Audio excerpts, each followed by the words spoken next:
Film ini dimulai dengan tokoh utama kita yang bernama Jun Hyuk.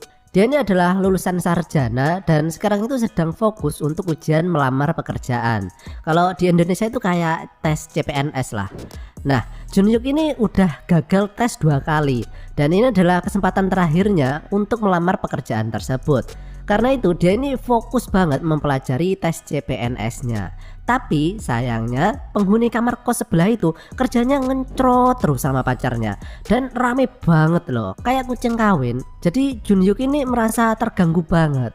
Nah, akhirnya ayahnya menyarankan Jun Hyuk untuk pindah ke kosan lain biar sekalian dia bisa belajar mandiri untuk bekerja part time. Di sini Jun Hyuk pun memulai perjalanannya menuju ke barat untuk mencari kos-kosan laknat dan film pun dimulai. Akhirnya setelah perjalanan yang jauh, panas dan melelahkan, Jun Hyuk pun tiba di kos-kosan yang dimaksud. Dan dia langsung dikagetkan dengan kemunculan salah satu penghuni kos yang bernama Dalre. Dia ini bekerja sebagai suster di rumah sakit.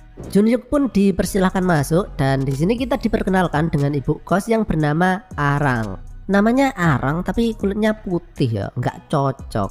Tapi dalamnya tetap hitam kok. Kaosnya woi. Susah kalau urusan sama orang-orang yang berotak mesum kayak gini ya. Bu kos ini sudah punya suami tapi dia jarang pulang karena bekerja di luar kota. Di sini mereka terlihat bercengkrama, bersenda gurau, senggol-senggol nikmat, dan kemudian Jun Hyuk masuk ke dalam kamarnya karena dia ini kecapean ya karena jalan kaki. Nah, dari sini Jun Hyuk bukannya tambah damai, tapi justru mendapat godaan yang lebih besar ya. Mulai dari Dalre yang kerjaannya klokat-kloket kayak ular ya. Terus Jun Hyuk ini sering banget masuk ke dalam kamar mandi, tapi ternyata bu kosnya lagi mandi, yang mengakibatkan antena bawahnya mendapatkan tegangan yang tinggi sehingga dia harus sering-sering mengelusnya. Keesokan harinya, Jun Hyuk ini pergi ke tempat kerja part time. Di sini ia bekerja di tempat bola sodok atau biliar ya. Tapi di tempat kerja ini pun dia masih mendapat godaan yang cukup besar karena pemilik tempat ini yang bernama Kim suka banget pakai pakaian yang seksi sambil jentat-jentit loh. Kan jadi pengen nyogok ya. Bahkan pernah suatu ketika Kim ini pulang dari hangout dalam keadaan teler dan Jun Hyuk yang membantunya masuk ke dalam kamar malah digoda dan akhirnya melakukan pemanasan. Tapi nggak jadi bercocok tanam ya karena di luar ada pelanggan yang manggil-manggil. Ya penonton kecewa dong. Nyantai tonton terus ya biar kalian tahu ceritanya. Dan begitu Jun Hyuk pulang ke rumah, sekali lagi imannya dites dengan bu kos dan Dalre yang tertidur dengan posisi yang wow banget. Sehingga terlihat ada yang nyempluk-nyempluk yang membuat Jun Hyuk penasaran, tapi dia cuma bisa memandangnya. Keesokan harinya pacar Jun Hyuk yang bernama Sun E datang ke kosannya dan Jun Hyuk berharap dia bakal dapat tiket perjalanan ke dalam goa. Tapi tiba-tiba muncul Dalre yang menghancurkan momen tersebut dan sekali lagi rencana Jun Hyuk pun gagal. Dan ketika ia kembali dari mengantar pulang pacarnya, ia buru-buru masuk ke dalam kamar mandi. Tapi sekali lagi ia dikejutkan dengan bu kos yang sedang mengobok-ngobok kantong ajaibnya.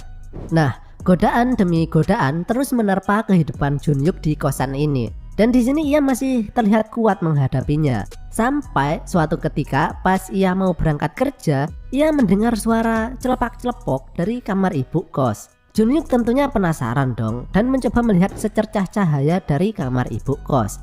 Dan ternyata suara tersebut berasal dari ibu kos dan suaminya yang sudah pulang dari luar kota yang sedang bercocok tanam. Nah, dari sinilah Jun Hyuk sudah tidak kuat lagi menahan tegangan antenanya. Dan begitu ia sampai di tempat kerja, terlihat Kim yang sendirian dan gak ada pelanggan sama sekali. Kemudian Jun Hyuk langsung menarik tangan Kim menuju ke dalam kamar dan Kim pun langsung digenjot oleh Jun Hyuk. Akhirnya keesokan harinya terlihat bu kos yang sedang mengantar keberangkatan suaminya lagi ke luar kota. Dan di sini ia memperkenalkan Jun Hyuk kan dia belum pernah ketemu toh. Malamnya mereka bertiga ini mengadakan acara pesta kecil-kecilan sambil makan odading dan minum-minum beras kentur. Sampai paginya Bu Kos yang udah bangun duluan untuk pergi belanja dan Junyuk yang juga udah bangun, tiba-tiba dia dikagetkan dengan Dalre yang masih belum bangun dan dengan posisi yang semlohe. Apa semlohe itu ya? Seksi lah ya. Yang akhirnya membuat Junyuk memberanikan diri untuk menerjang tubuh Dalre dan mereka pun melakukan penggenjotan. Jadi Junyuk ini udah mulai ganas yo. Malam pun tiba dan lagi hujan ya. Suasana mendukung, suami lagi nggak ada. Akhirnya Bu Kos ini pun mulai menggoda Junyuk. Ya namanya kucing kok diiming-imingi ikan asin, ya dimplok lah, ya enggak. Akhirnya Junyuk pun berhasil menikmati bikang angetnya Bu Kos. Mantap. Tapi tiba-tiba suaminya tadi pulang loh dari luar kota. Dia pun langsung menggedor-gedor pintu kamar istrinya dan di sini Junyuk disuruh keluar lewat jendela yang membuatnya harus hujan-hujanan ya. Nah, karena kehujanan tadi malam, Junyuk pun kemudian menjadi sakit. Kemudian dia dibawa ke rumah sakit yang kebetulan susternya itu adalah Dalre. Di sini ia disuntik dan sebagai gantinya malamnya gantian Junyuk yang menyuntik Dalre. Duh, jan cena uripe wong iki rek. Nah dari sini kehidupan Junyuk ini pun nggak jauh-jauh dari pengencrotan. Pas dia ngencrot dengan Bu Kos, dia bersembunyi dari Dalre, dan ketika ngencrot dengan Dalre dia bersembunyi dari Bu Kos. Gitu aja terus. Sampai kemudian ayahnya yang udah cukup berumur kemudian jatuh sakit yang membuat Junyuk mau tidak mau harus keluar dari kosan tersebut. Karena dia harus balik lagi ke kosannya yang dulu biar lebih dekat ketika merawat ayahnya. Dan di keadaan yang mendesak ini, yaitu ayahnya yang sedang sakit dan juga kamar sebelah yang berisik banget karena ngencrot terus, Junyuk tetap berusaha fokus mengikuti tes agar segera bisa diterima kerja. Dan usahanya tersebut membuahkan hasil. Junyuk ini sudah diterima bekerja dan meskipun perjalanannya sebagai penggenjot cewek kos-kosan sudah berakhir, tapi kini dimulai babak baru di area lingkungannya bekerja. Dan film pun berakhir.